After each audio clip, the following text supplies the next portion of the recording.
Об основных направлениях и результатах деятельности за прошлый год отчитались в региональном управлении антимонопольной службы. Так, в ходе осуществления госконтроля в сфере антимонопольного законодательства возбуждено 42 дела и выписано 27 предупреждений по нарушениям закона о защите прав конкуренции. Также в прошлом году в УФАС поступило 240 жалоб по различным направлениям. 73 из них по результатам рассмотрения были признаны обоснованными.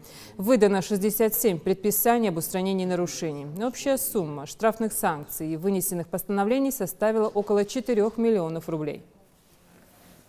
В основном к нам обращались в этом году именно по закону о защите конкуренции, если брать, то субъекты предпринимательства, это бизнес был.